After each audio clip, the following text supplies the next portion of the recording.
The Weight of What Was Owed. A story of George Slater and Alisha Hargreaves. She was not supposed to be crying at work. That was the rule Alisha Hargreaves had lived by for 7 years. 3 in a restaurant kitchen, 4 behind a cash register at Sterling Mart's Portland branch. Whatever happened outside, whatever waited for her at home, whatever fear gnawed at the edges of sleep, none of it crossed that threshold with her.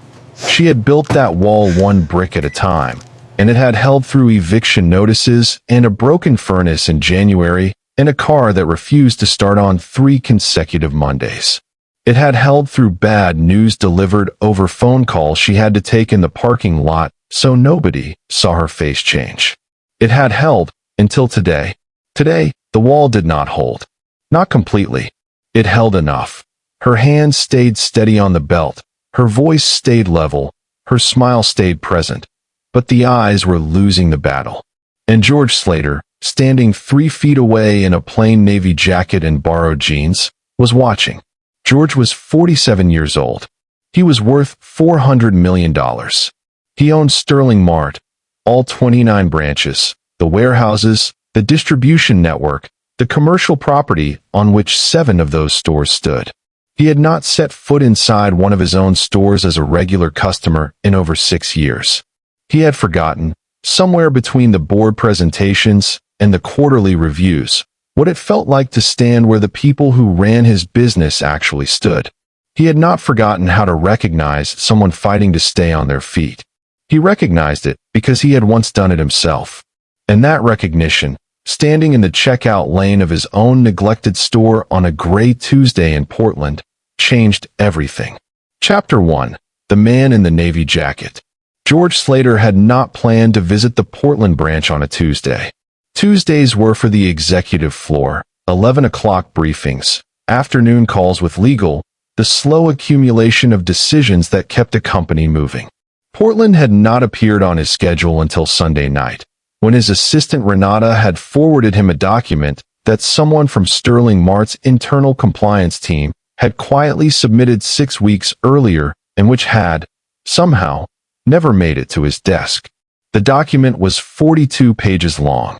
He read it in 2 hours, sitting at the kitchen island in his Seattle home with a glass of water going warm beside him. And by the time he reached the final page, he had the particular, still sensation of a man who has been given information he cannot unknow. The Portland branch had been underperforming for nearly 3 years.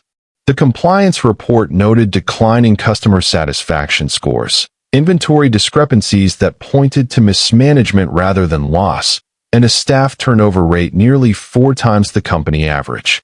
The kind of numbers that did not arrive without cause. The kind of numbers that meant something was deeply, systematically wrong. What bothered George was not just the numbers. It was that the document had existed for 6 weeks. It had been filed, received, and buried somewhere in the layered infrastructure of his company before it reached him. And in those 6 weeks, he had continued signing off on the branch's monthly reports, which told him everything was satisfactory. He told his driver to stop 3 blocks from the store. He changed in the back seat into clothing he had asked Renata to source the day before: dark jeans, a plain white t-shirt, a navy jacket that cost $30 from a department store, and looked it. He left his watch in the console. He pulled a cap low. He told his 2-person security detail to follow at a distance and to remain outside unless he called. The sliding doors of the Portland branch opened, and George Slater walked into his own store as a stranger. The first thing he noticed was the air. Not temperature. Air conditioning was working, but quality. A well-run store had a specific atmosphere that was hard to name, but immediately felt clean, organized, purposeful, the kind of sensory quiet that told you someone was paying attention. This store did not have that. It had the faint staleness of a place where the details had been allowed to slide, gradually, over time, until the slide had become the new baseline and nobody remembered anymore what the baseline was supposed to be. He picked up a basket and walked the aisle slowly. Aisle 2 was missing stock from the middle shelves. Not the end-of-day gap that any busy store accumulated before the evening restock, but the settled emptiness of shelves that had not been attended to in days. Aisle 4 had a spill on the floor that had dried and been walked over so many times it had fused with the tile. In the produce section, a full tray of strawberries had passed their peak so visibly that a customer, a young woman in a red coat, picked one up, looked at it, set it down, and walked away without taking any. George watched her go. He noted the produce manager was not on the floor. He counted the staff he could see. 6 people across the entire store, and of those 6, 2 were in conversation with each other at the far end of an aisle with their backs to the floor. Not a huddle that looked urgent or work-related. Just 2 people standing together because standing together felt better than standing alone in a place that had stopped feeling good to work in. He knew that look. He had seen it in other troubled branches, in the early years when he was still close enough to the day-to-day operations to walk in and see things clearly. It was the look of staff whose management had stopped making them feel like their work mattered. He moved toward the front of the store, toward the checkout area, with no particular intention except to complete his circuit and leave. He was compiling a mental list: lighting, produce rotation, staffing ratios, the spill in aisle 4, and had nearly reached the registers when he stopped. Register 3 was open. There was no line. The cashier at Register 3 was, he guessed, in her late 20s. Her uniform was pressed. Her name badge was straight. Her hands moved over the belt with the clean, economical precision of someone who had done this job long enough for it to become a language. Scan, check, bag, total. She spoke it fluently, without waste. But her eyes were red. Her jaw was set with the specific tension of someone who had been clenching it for hours. As he watched, a single tear moved slowly down her left cheek. She didn't wipe it. She kept scanning. The customer in front of her took his bags without looking at her face. George stepped forward and placed his basket on the belt. Chapter 2. What she carried. Her name badge read, Alicia. George placed his items on the belt the way he always had in the old days, deliberately, without rush, giving the cashier room to work without pressure. He watched her scan them. Bread. A bottle of olive oil. A box of pasta. Things he had no particular need for. Chosen from the shelves on the way in because walking through a store without a basket felt conspicuous. She scanned without looking up. The machine beeped steadily. Her hands did not tremble. That'll be 1980. He tapped his card. The machine confirmed. He didn't move. She looked up. He had the kind of face that did not ask for much. No performance in it. No agenda written across it. Just the steady, attentive look of someone genuinely present in the conversation. Mississippi. He kept his voice low, private between them. Are you all right? Her jaw tightened. I'm fine, sir. Thank you. She held out his bag. Have a good afternoon. You don't look fine. He said it without apology and without cruelty, just the clean plainness of someone who meant it. She looked at him for a moment, and something passed across her expression. Quick, tightly controlled, the way a person flinches and then immediately smooths the flinch away. I'm fine, she said again. But the word had a small fracture in it this time, barely audible, the kind of crack that only forms in something that has been under pressure for a long time. There was no line behind him. He did not move. He did not make it awkward. He simply did not leave, the way a person who is in no hurry and no doubt stays. My name is George, he said. What's yours? She looked at him for another moment. Then, with the slightly reluctant precision of someone who is choosing to trust a stranger for reasons she cannot entirely explain. Alicia. Alicia. He nodded once. I'm not trying to pry into your life. I can see something is wrong. You don't have to tell me. But sometimes saying a thing out loud to someone who has nothing invested in the answer makes it a little lighter for a while. She looked down at the belt. Her hands, which had moved without interruption through every customer before him, slowly went still. My son, she said. Quietly. Precisely. He's in the hospital. He's been there since Saturday. He needs a specific medication. The doctors say it's the right one. It'll work, but it's not covered under my insurance, and it costs $280. She paused. The pause was its own sentence. My last 2 paychecks were short. Significantly short. I've been to the manager. I've filed the paperwork. I've been told it will be corrected. It hasn't been. She looked up, and this time she held his gaze without apology. His name is Tobias. He's 6. George was very still. How long have the checks been short? He said. She looked at him with a slight narrowing of her eyes. Not suspicion exactly, but the sharpened attention of someone who has learned to notice when a question is more than a question. Long enough, she said. He nodded. He picked up his bag. Don't leave right after your shift, he said quietly. Please. I'll be right outside.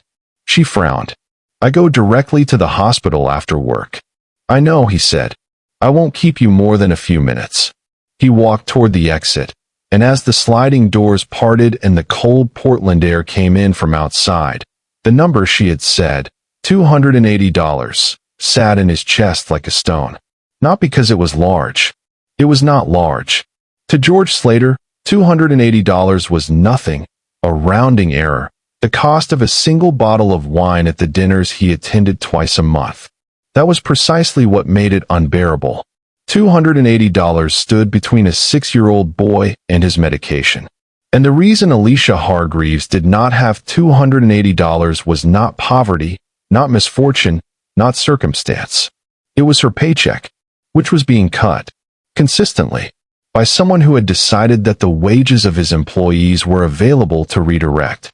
George Slater crossed the street to the coffee shop on the corner, sat at a window seat, and pulled out his phone. Chapter 3. The Numbers. His head of financial operations was a woman named Sandra Reeves. She had been with Sterling Mart for 9 years, had a memory for figures that bordered on the unnerving, and answered her phone on the second ring regardless of the hour. Sandra. George kept his voice low and level. I need you to pull full payroll records for the Portland branch. Every employee, every payment cycle for the past 3 years. Send them to my secured phone now. A pause. Is something? Now, please. Yes, sir. The files came through in 11 minutes. He spread them across his screen and began to read. He had built this company from 2 stores and a delivery van. He had done his own payroll by hand for the first 4 years, entering numbers at a kitchen table in an apartment in Boston that was cold for 6 months out of 12. He knew what healthy payroll records looked like. He knew their rhythm, their logic, the way the numbers should sit against each other, base wage, hours, deductions, net. He knew where to look for errors. He knew where to look for something worse than errors. He looked. It took him 8 minutes to find it. The discrepancy was not hidden with sophistication. It didn't need to be. Whoever had constructed it had clearly operated on the assumption that no one above them would ever look closely enough to see it. A secondary deduction column, labeled with a code that appeared legitimate but resolved to nothing in the company's accounting framework. The deduction was applied to every non-management staff member at the Portland branch. Every cashier, every shelf packer, every stock handler, every cleaning associate. Applied consistently. Applied for 2 years and 4 months. The amounts varied slightly, presumably to avoid a pattern too clean to explain, but averaged out to approximately 40% of what each employee should have received. George set the phone down on the table. 40%. He looked out through the coffee shop window at the sliding doors of the Portland branch. 14 employees, according to the staffing records Sandra had included.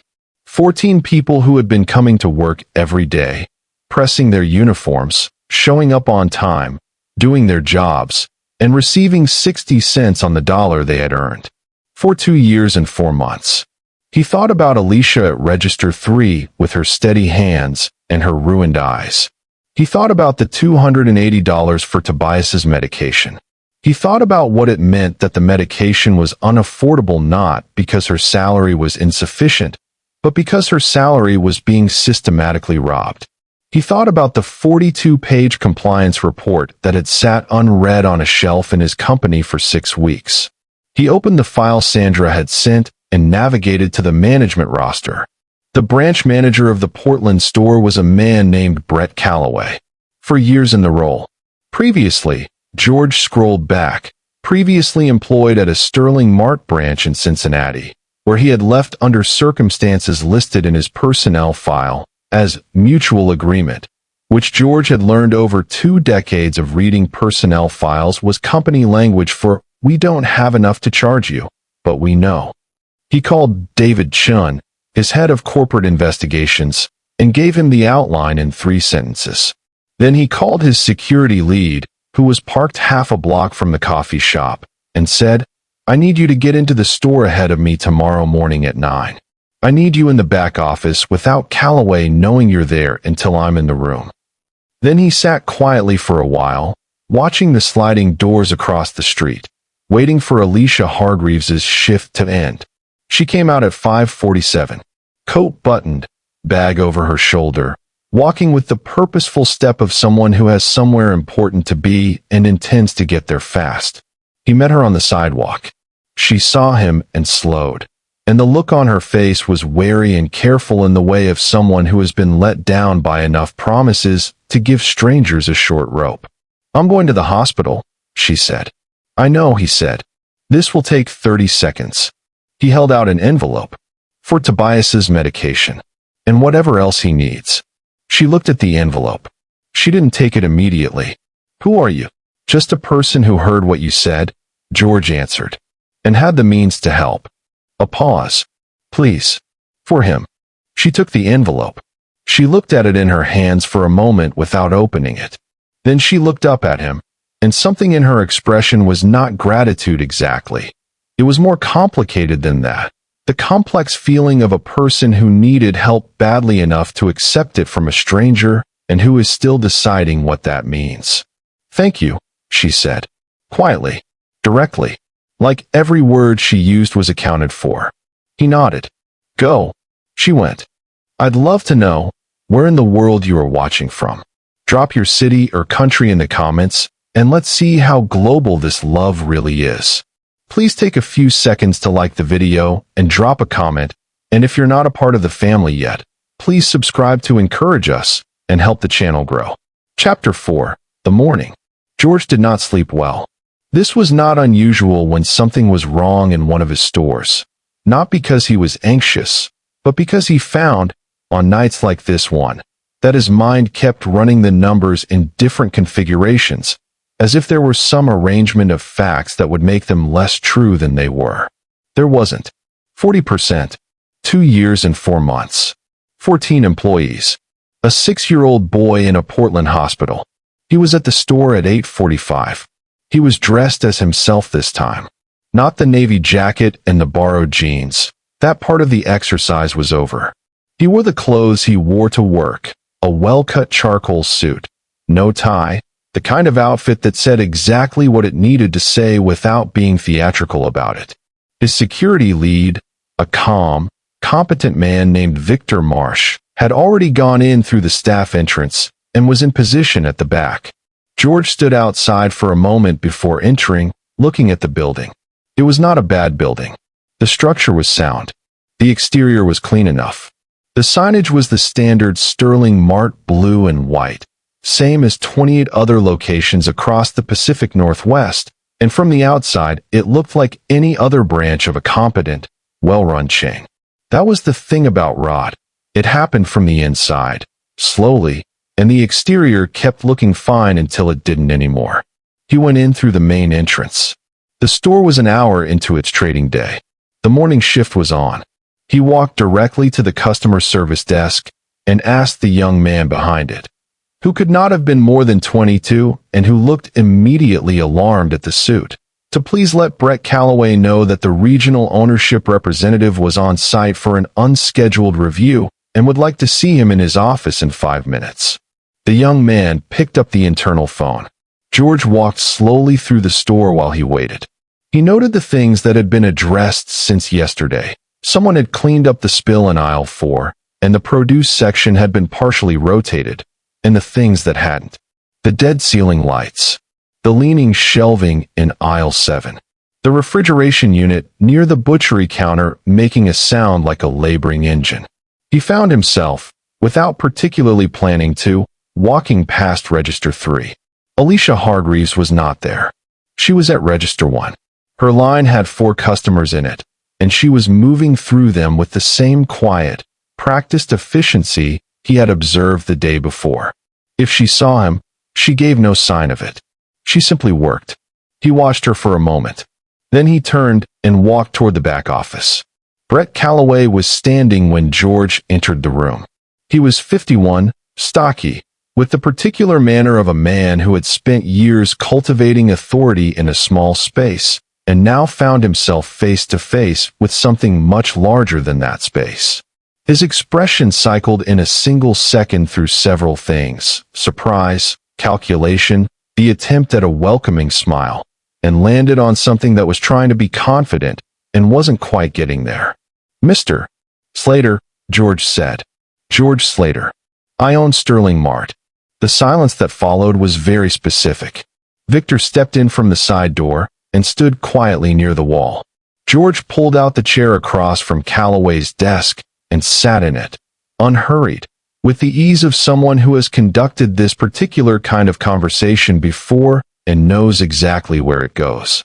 He set his phone on the desk. The payroll records were open on the screen. "Sit down," George said. "We have things to discuss." Chapter 5, The Confession. Brett Calloway sat down.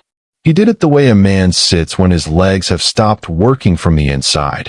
Not gracefully, not by choice, but because the alternative was worse. He folded his hands on the desk.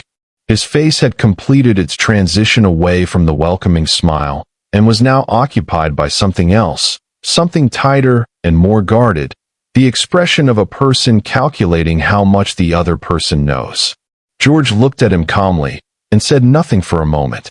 In his experience, and he had been in business long enough to have collected a considerable inventory of experiences, the worst thing you could do in a confrontation of this kind was to fill the silence prematurely. Silence was a tool. It pressed. It asked questions without forming them. It let the other person's discomfort do the work. "The payroll records for this branch," George said finally, "show a consistent secondary deduction applied to all non-management staff over a period of 2 years and 4 months. The average deduction is approximately 40% of each employee's earned wage." Calloway said nothing. He was watching the phone screen without touching it. "The deduction code does not correspond to any legitimate category in Sterling Mart's payroll framework," George continued. "It exists in the records, but resolves to nothing when traced through the accounting system. It is not a tax withholding. It is not a benefits deduction. It is not a garnishment or a contribution of any kind." He paused. "It is money taken from your employees' wages and diverted elsewhere. I'd like to know where." "There may be a system error," Calloway said. His voice was very even. "These things can happen with payroll platforms." "Brett." George said his name without harshness. "My financial operations team has been in these records for 14 hours. This is not a system error." A pause. "I'd like to know where the money went." The silence stretched. Calloway's hands moved slightly on the desk, a small unconscious adjustment, the body betraying what the face was working to conceal. George waited. Victor stood near the wall without moving. Then Calloway said, "I had significant personal debts." George looked at him. "I was going to pay it back," Calloway said, and his voice had changed now. The evenness was cracking, something beneath it becoming audible, the tone of someone who knows the ground has gone and is trying to remember how to stand without it. "I had a timeline. The amounts were modest enough that 40% is not modest. The individual monthly amounts, per employee, were 14 people." George's voice stayed level. "Some of them have been working your checkout lanes and your stock floor for 4 and 5 years. They budgeted for the salary they should have been receiving. They made rent decisions and school decisions and healthcare decisions based on wages they earned and that you took." He let that sit for a moment. "One of your cashiers has a son in the hospital. She was crying at her register yesterday afternoon because she couldn't afford his medication. The medication cost $280.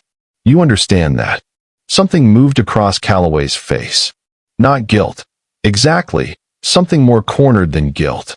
I need you to tell me the full amount, George said. Every penny. I'm going to need a complete accounting, and I'm going to need it in writing.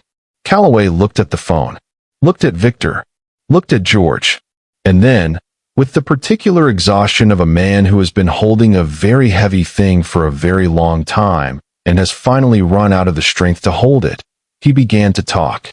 It took 40 minutes. Victor recorded it. George listened without interrupting, making a note on his phone every few minutes when a number or a date was cited. By the end, the full figure was on the table, $206,000, taken across 2 years and 4 months, redistributed to a set of private accounts that Calloway had established under variations of his own name. When Calloway finished, the room was very quiet. Thank you, George said. He stood. My security lead will remain here with you until the appropriate authorities arrive. I would encourage you not to use your phone. He walked to the door and then stopped with his hand on the frame. You had a good job, he said, without turning around. You had the trust of 14 people who had no reason not to give it to you. He paused. I hope the debts were worth it. He walked out. Chapter 6. The shop floor. The store did not stop for the confrontation that had happened in the back office. That was something George had noticed every time, across every difficult situation in every branch he had ever managed or owned. The ordinary machinery of commerce kept running. Registers beeped. Deliveries arrived. Customers moved through aisles. The fluorescent lights kept their indifferent hum. The world did not pause to acknowledge that something significant had just occurred 40 feet away from it. But the staff knew something had shifted. Word moved through a store the way it always did. Fast, partial, shaped by who had heard what and what they had done with it. George saw it as he walked back onto the floor. A whisper between 2 shelf packers near the cereal display. A cashier at register 2 who glanced up and then quickly away. A young woman restocking the health and beauty aisle who had gone very still with a box of hand cream in her hands, watching him cross the floor with her whole body quiet. He stopped in the center of the main aisle, where the layout of the store opened wide enough that most of the floor had a sight line. He did not call for attention. He simply stood there, and slowly, one by one, people drifted closer, stepping out from behind counters, pausing with stock trolleys, moving in from side aisles, drawn by the suit and the stillness and the particular quality of a moment that had a different weight than ordinary ones. Customers, too, though they did not know why. My name is George Slater, he said. He spoke clearly, without theater. I own Sterling Mart. All of it. I was in this store yesterday as a customer, in ordinary clothes, because I needed to see for myself what was actually happening here. The store was quiet in the way it gets when an unexpected thing occurs, and no one is yet sure what their reaction should be. What I found was not good enough, he said. The condition of this store, the shelves, the lighting, the produce, the equipment, that is a failure of oversight that begins with me. I was not paying close enough attention. That is on me, and it will be corrected. He paused. But there is something else. He looked at the gathered faces. Tired faces, careful faces, faces that had learned to hold very still when management spoke, because stillness was safer than reaction. Your wages have been stolen, he said. The sound that moved through the gathered staff was not a gasp. It was something quieter and more complex than that. The sound of a confirmation arriving after a very long suspicion. Several people had clearly suspected. Perhaps all of them had, at some level, in the way your body knows something is wrong before your mind is willing to name it. The branch manager has been systematically diverting your wages for 2 years and 4 months. The full amount taken from each of you, every cent, will be returned directly to your accounts within 5 business days. That will include an additional 10% in recognition of the time you were made to go without money that was yours. He let that land. And your correct wages going forward will begin with the next pay cycle. A young man near the back, thin, maybe 25, still in his stock team vest, said quietly, I knew something was off. Just that. But the weight behind it was years. George looked at him. I know, he said. And I'm sorry no one above you is listening closely enough to hear it. The young woman with the hand cream had set it down on the shelf. She was covering her mouth. Her eyes were very bright. George looked across all of them. The person responsible is currently in the back office. He will not be returning to this store. He paused once more. Thank you for continuing to show up every day. I know that is not a small thing. He found Alicia afterward, not behind her register but near it, one hand resting on the edge of the belt, looking at the machine with an expression he recognized as the look of someone recalibrating. How are you? He asked. She thought about it. I feel like I've been waiting for a very loud thing to happen, she said, and now that it has, I don't know what to do with the quiet. He understood that. Alicia, he said, when you're ready, I'd like to talk to you about what comes next. She looked at him. What kind of what comes next? A different title, he said. A very different salary. And some time to think about whether you want it. Chapter 7. The week that followed. Brett Calloway was formally charged on Thursday morning. The case, David Chin's team had determined within 48 hours, was nearly airtight. Payroll records spanning over 2 years, the secondary account infrastructure, and 40 minutes of recorded confession. Calloway's attorney entered the conversation immediately and attempted twice in the first 4 days to negotiate a reduced charge framework. Both attempts were declined. George did not attend any of the formal proceedings. He had said what he needed to say in that back office, in that gray corridor, in the quiet of the store floor. What remained now was not confrontation but restoration, and that was where he directed his attention entirely. Sandra Reeves and her team spent 3 days constructing individual remediation statements for each of the 14 affected employees. Line-by-line accountings of what they had earned versus what they had received, for every pay period over 2 years and 4 months. The documents were precise and clear, written in language a person could understand without a financial background, because George had specifically requested that. He did not want the remediation to feel bureaucratic. He wanted it to feel like an honest accounting between people. The payments went out on Friday. Full back wages plus the additional 10% deposited directly into each employee's account. A letter accompanied each payment, signed by George himself. Not a form letter. He wrote it personally, in one draft, sitting at the kitchen island in Seattle at 11 o'clock at night. And he did not have Renata review it before it went out. It said what happened, what was being done to correct it, and that he was sorry the oversight failure had allowed it to go on as long as it did. He received 12 replies in the first 48 hours. Most were short. One was a single sentence. He read every one. He also sent a facilities team to Portland. Not inspectors or auditors, a proper crew with the equipment and authority to fix things. They spent 4 days replacing every dead ceiling light in the store. They repaired the tilting shelving units in aisles 4 and 7. They serviced the refrigeration unit near the butchery counter until it ran quietly. They deep cleaned the floors, treated the produce display surfaces, and restocked every gap in every aisle until the store looked as a Sterling Mart store was supposed to look.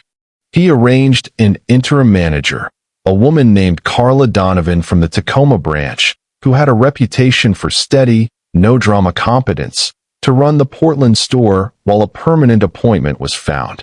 He upgraded the staff break room.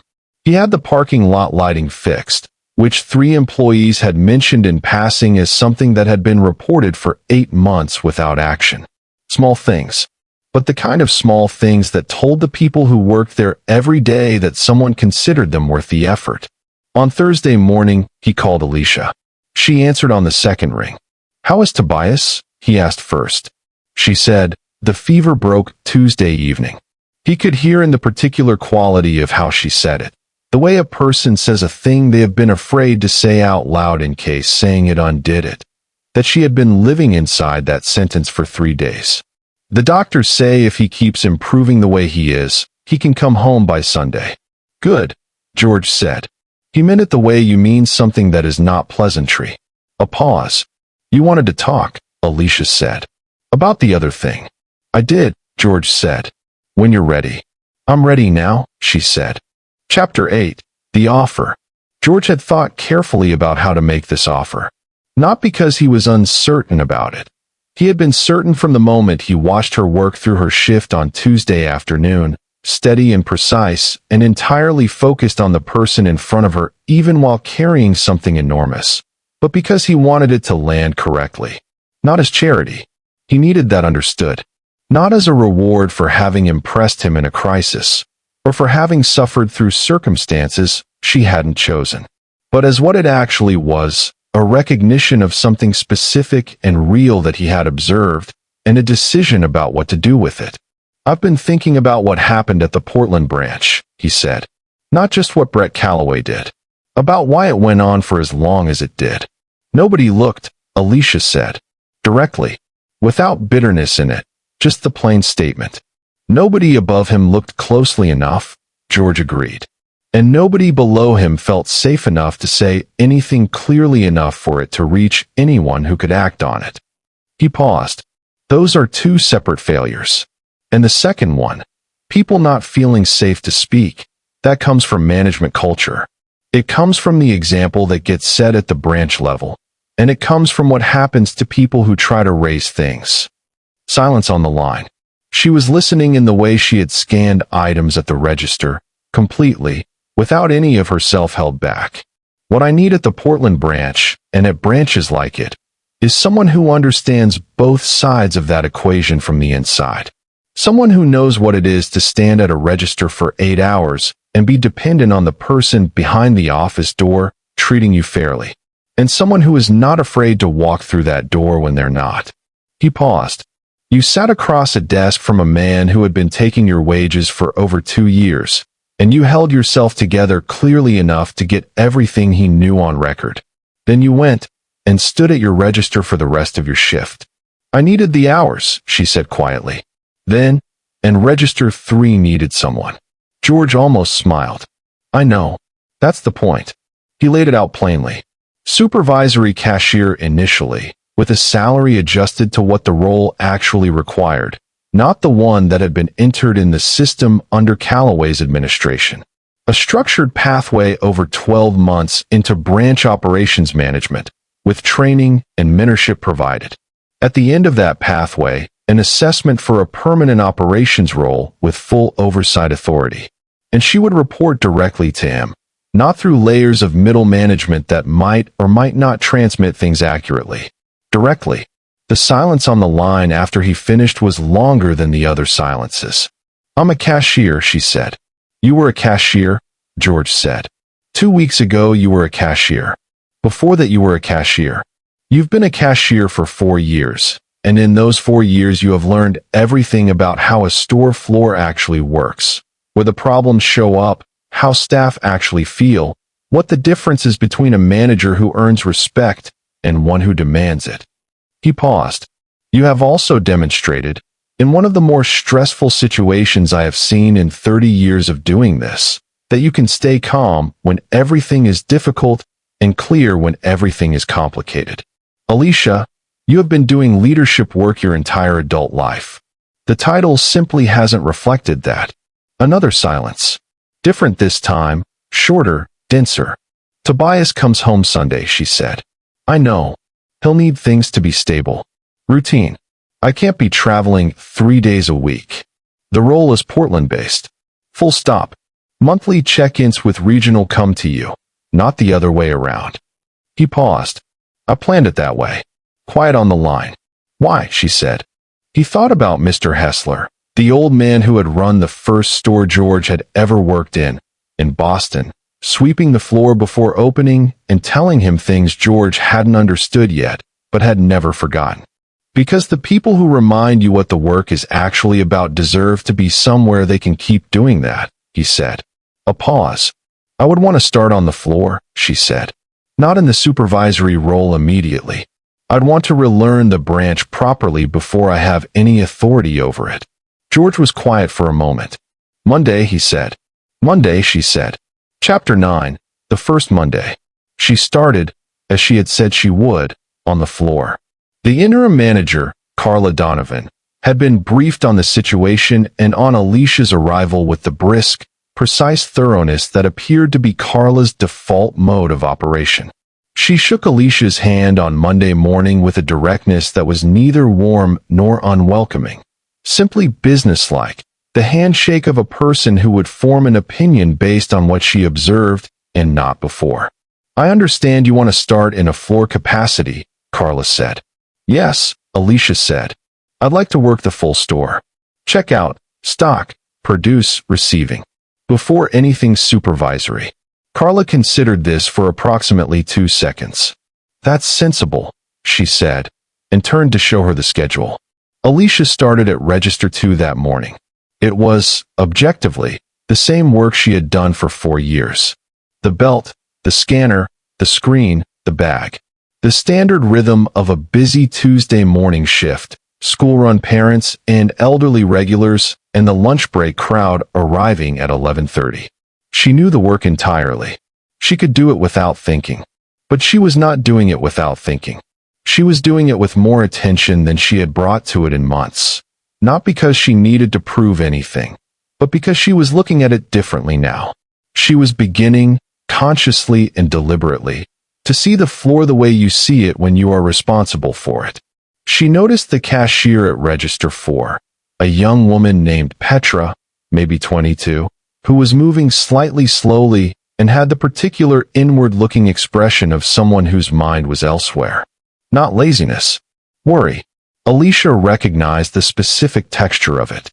She noticed the shelf-packing schedule was slightly off-tempo.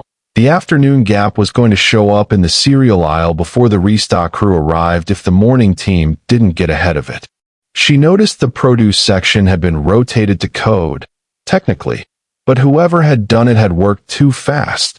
There were items at the front that were older than items behind them. She did not say anything about any of this yet. She was not yet in a position to say things. She was in a position to learn, and she took that seriously in the way she had always taken her work seriously, completely, without performance. At lunch she sat with 2 of the long-serving staff, a stock handler named James Okafor and a checkout supervisor named Renee, who had both been at the branch for over 3 years. She didn't ask them questions directly. She listened to what they said when they talked, which was different. She learned that James had been sending his daughters to after-school childcare on a budget that had been, for 2 years, about $400 a month short of what he had planned for. She learned that Renee had not renewed her car insurance for 8 months because she'd needed the premium money for rent. She learned that both of them had, at separate times, approached Calloway about the wage discrepancies and been told, politely but firmly, that the company's systems were accurate and the error must be on their end. She brought her lunch tray back to the rack without saying much. She stood at the break room window for a moment looking out at the stockyard. Then she went back to the floor. By the end of her second week, the staff knew something was different about her presence in the building. Even before the supervisory role was formalized. It wasn't that she told people what to do. She didn't, not yet. It was that she noticed things. She remembered names and small details. She caught the moment when Petra's drawer came up short by $12 and handled it quietly, without drama, in a way that left Petra's dignity intact.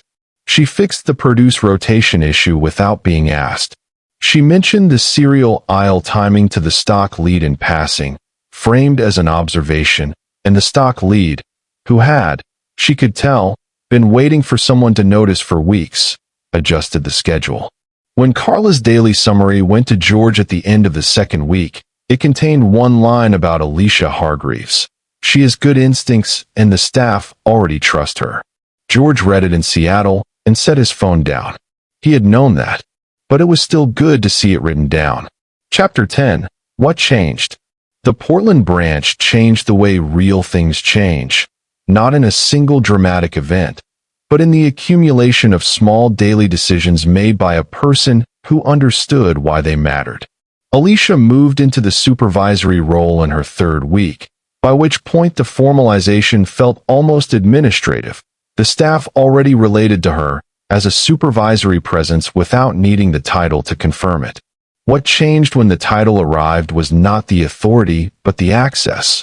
She could now initiate things she had previously been noting to herself, could address structural issues directly rather than through observation. She started with scheduling. The existing template, she had determined in her 2-floor weeks, was theoretically correct and practically inefficient. It distributed staff across the floor in a pattern that had made sense under a previous layout and had never been updated to reflect the current one. The result was a consistent mid-afternoon understaffing in the checkout area and an overstaffing in receiving that left 3 people doing work for 1. She presented her analysis to Carla in a 10-minute meeting on a Wednesday morning, with the data from the past 6 weeks laid out on her tablet, and proposed a revised template. Carla looked at it. "How long did this take you to build?" "2 evenings," Alicia said. "Implement it," Carla said. She addressed the produce rotation systematically, not just correcting it, but creating a clear set of daily steps that any team member could follow without ambiguity, and then training every person who touched the produce section to follow them. Within a week, the wastage rate had dropped visibly enough that the produce section manager, a quiet, competent man named Felix Torres, mentioned it to her with something that looked like relief. She noticed that the staff communication board, an actual physical board near the break room that was supposed to carry policy updates and announcements, had not been updated in over 4 months. She began updating it weekly, in plain language, with information that was actually relevant to the people who worked there, scheduling changes, any policy updates from corporate, notes about things that were being fixed, and when to expect them. Small. But the staff started reading it. She initiated a brief weekly floor meeting, 10 minutes, optional but widely attended, before the morning shift peak. Not a performance review or a directive session. Just a standing conversation about what the week looked like, what had come up, what had worked, what needed attention. The first 3 were slightly awkward in the way that new things are always slightly awkward. By the 4th, people were contributing without being prompted. By the 8th week, the customer satisfaction scores for the Portland branch had moved for the first time in 3 years. Not dramatically, 2 percentage points, then 3. But the direction was new. An elderly regular named Mr. Cartwright, who had been shopping at the store since its original opening 8 years earlier, and who had, Alicia gathered from conversations with the older staff, quietly stopped coming 2 years ago without explanation, came back in on a Thursday afternoon. He walked the store slowly, looking at the shelves, the lighting, the produce. He picked up a bunch of grapes and examined them with the careful attention of someone who had been disappointed before and was not yet ready to lower their guard. Then he placed them in his basket and continued to the checkout.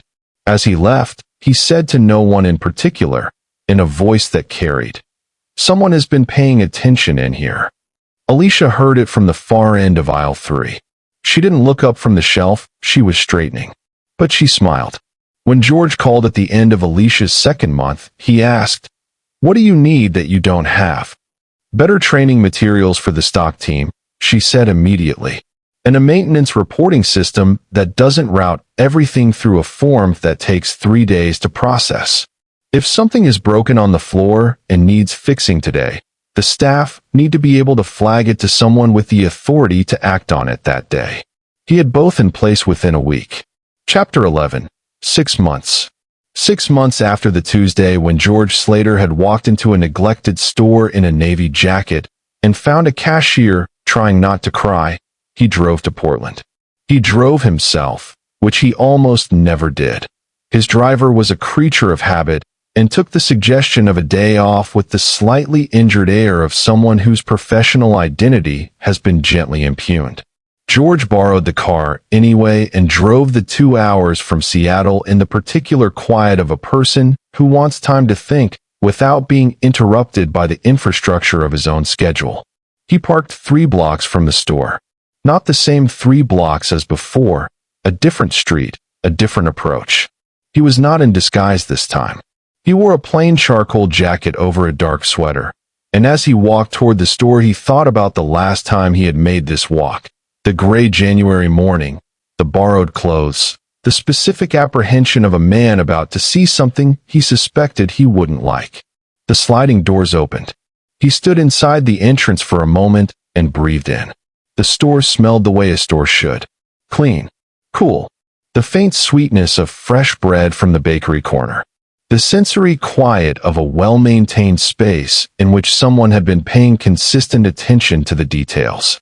He picked up a basket from the stack by the door and walked the aisles. Aisle 2 was fully stocked, right to the back wall. The lighting was even and complete. Not a dead bulb in the entire ceiling span he could see. The floor was clean in the way floors are clean when they are cleaned every day rather than when someone notices they need it.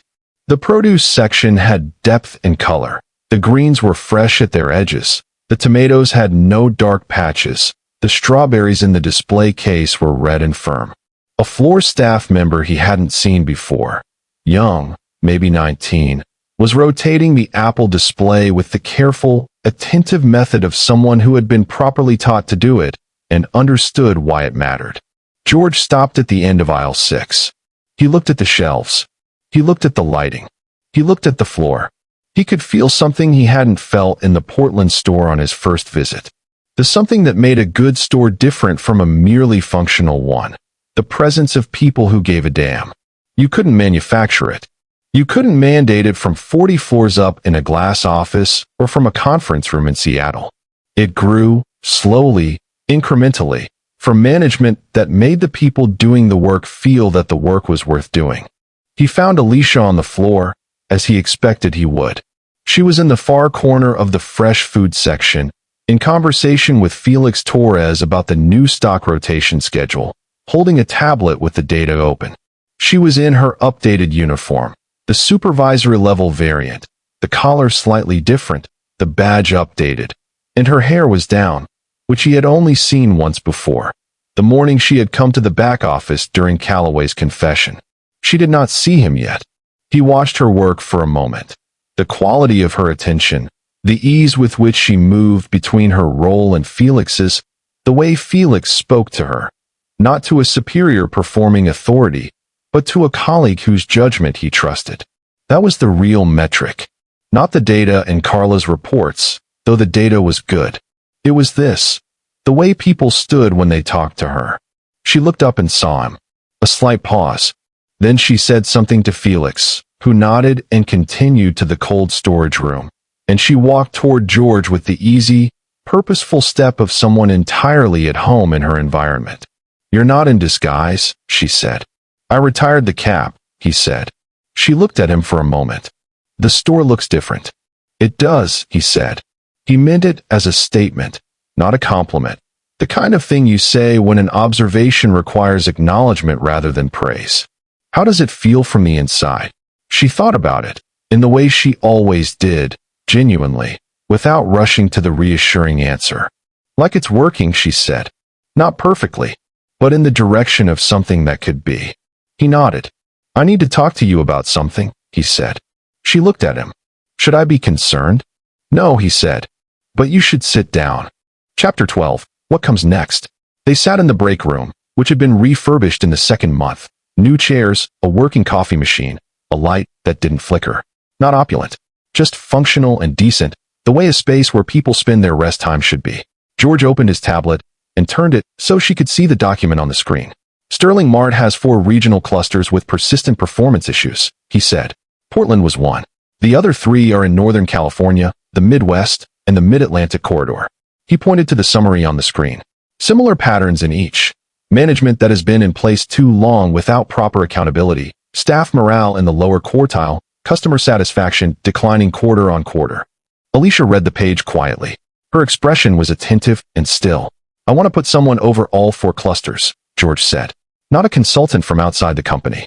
Not someone from the regional management tier who has built their career at the level above the floor.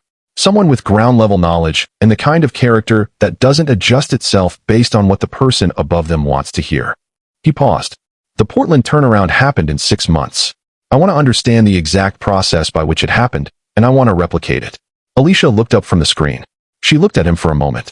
That's 4 branches initially, he said, with the model scalable if the approach works. Staff numbers in the hundreds across the cluster. Regional budget authority. You would sit on the operations leadership committee. He paused. Salary commensurate.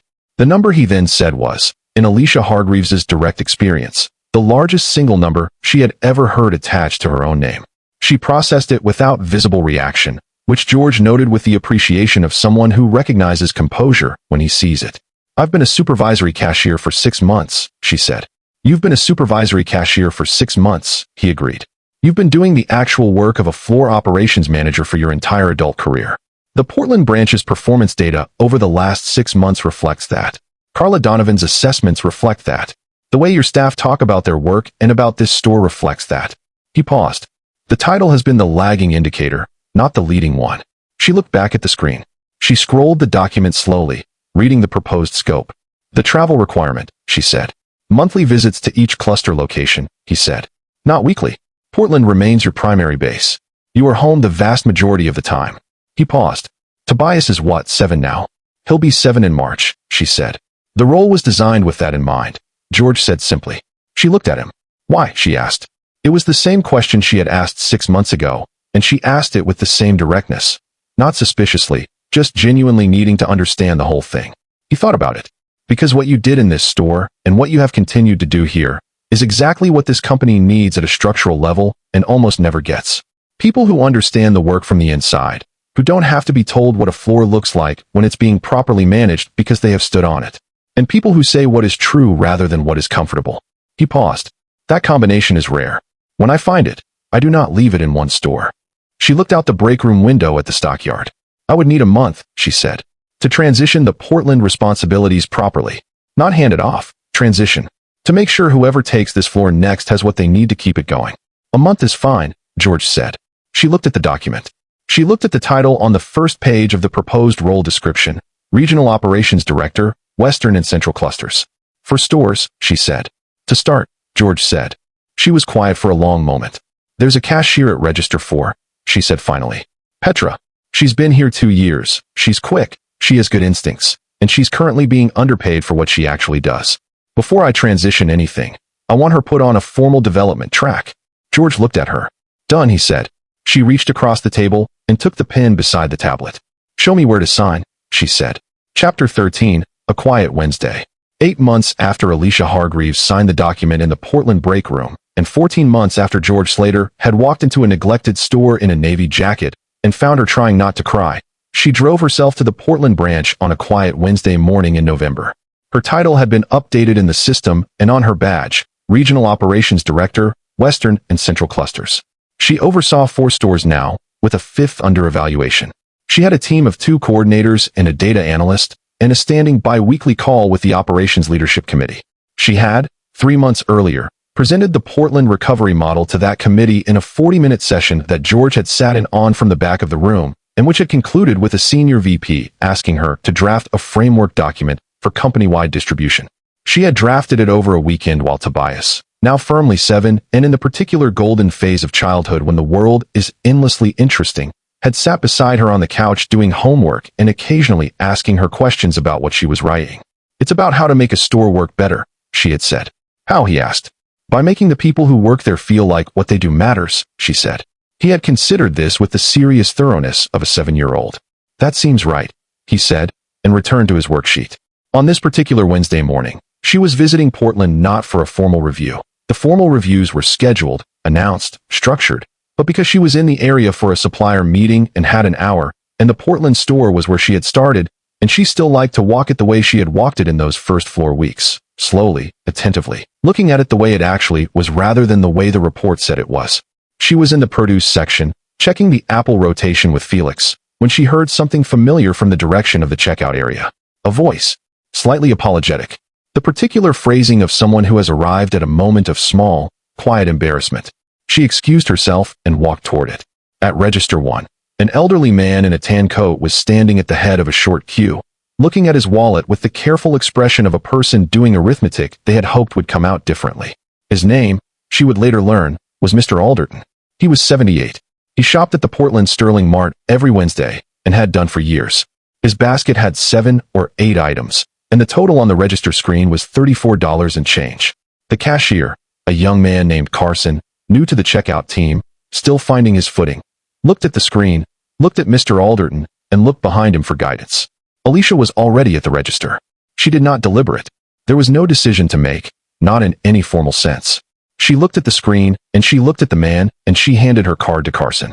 "Please don't worry," she said to Mr. Alderton. "Take your time." He looked at her. He looked at her badge. She watched his expression move through surprise, and then something more complicated. The complex feeling of a person who needed kindness and received it cleanly and doesn't quite know what to do with the simplicity of that.